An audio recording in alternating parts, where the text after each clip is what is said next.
Dalam kajian ilmu dakwah, dai dan mubalik itu dibedakan.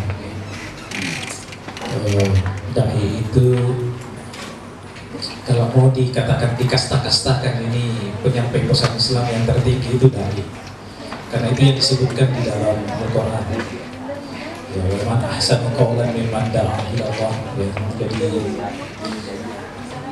perkataan yang paling baik itu, ucapan yang paling baik itu adalah perkataan seorang dai. Dai itu memiliki makna lebih dalam dari mubalik. Jadi bukan hanya sekedar menyampaikan, tapi dia mengikuti apa yang disampaikan itu. Apakah yang disampaikan itu sampai? Kalau dia sampai, dipahami. Kalau dipahami, seperti apa masyarakat memahaminya, dan setelah itu diaplikasikan. Itulah kerja dai sesungguhnya. Jadi dai itu ujungnya pada hasil, ada hasilnya, dia harus lihat hasil. Kalau mubalik itu tidak, dia hanya sekedar menyampaikan. Persoalan orang itu sadar, orang itu mengerti atau tidak, itu bukan persoalan dia.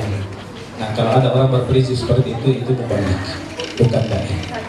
Kalau dai itu prinsipnya harus mengubah. Oleh karena itu dai itu tidak boleh patah arang, ya. Tidak boleh menyerah sampai pada apa yang dituju itu berhasil atau tidak. Ya. Nah, itulah sebabnya memang di kita ini yang paling banyak itu mubalik, bertebaran di mana-mana. Kita krisis dai, karena dai itu banyak hal yang melekat.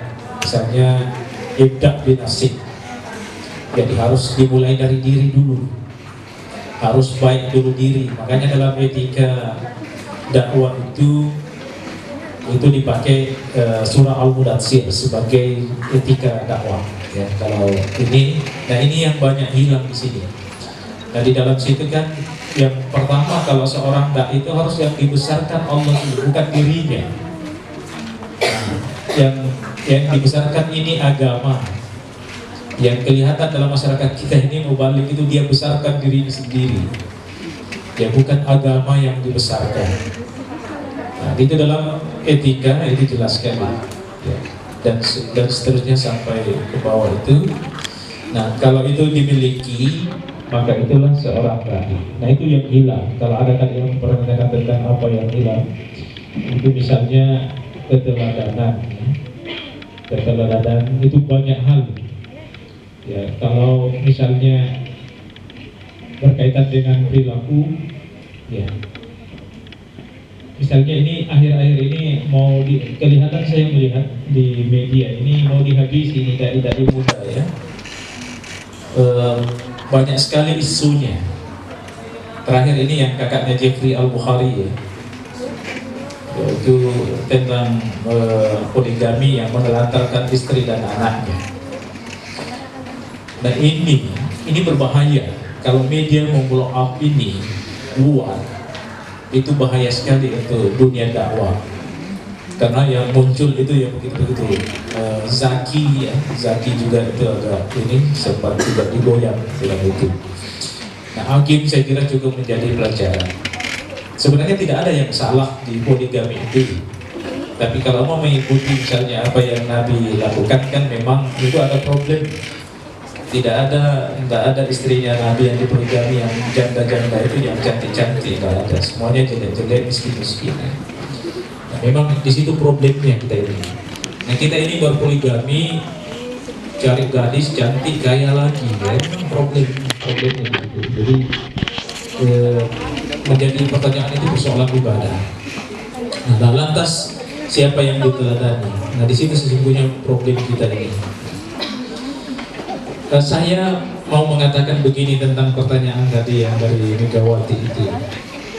Saya pernah membaca tulisannya Jalaluddin Rahmat bahwa umat Islam ini, kaum muslimin ini munafik. Munafiknya itu misalnya dia mengkritik film misalnya, ya. Kenapa film-film begini, sinetron ini yang muncul ini. Tapi begitu dibikinkan film yang bagus bernuansa Islam, tidak ada juga yang mau nonton di bioskop. Jadi munafik juga memang. Padahal biaya film itu besar. Itu miliaran itu, bahkan ada film yang triliunan.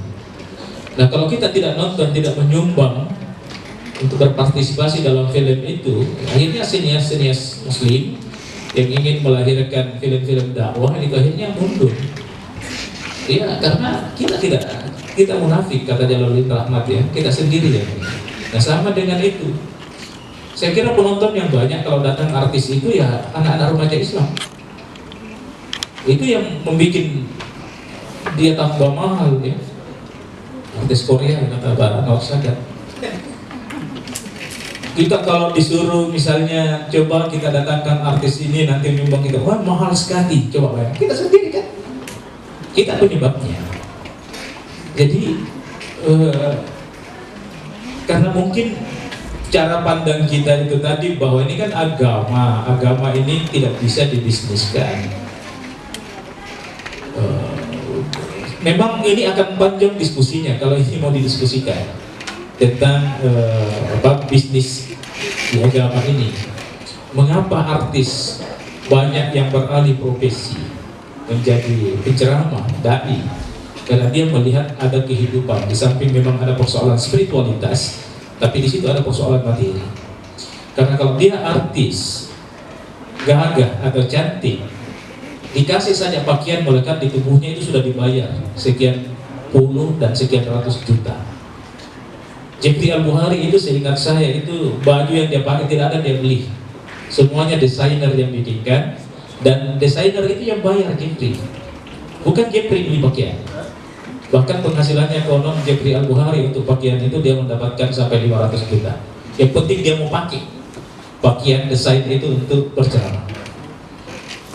Nah kita ini mau pergi ceramah setengah mati beli baju, tidak cukup honor khotbah Jumat dipakai beli baju. Ya memang situ problem. Nah dari situ kehidupan itu kemudian banyak orang masuk ke dalam dunia dakwah, melihat ini sebagai peluang.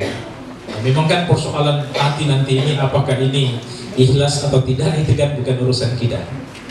Tapi ada kekhawatiran kita. Kalau tadi yang itu dimunculkan Andre Kuruta ini Wahyudin Halim ya, bahwa kiai dulu itu sulit ditandingi karena itu tadi hidup tawadu, apa yang diucapkan itu yang dilakukan. Kalau artis kan tidak.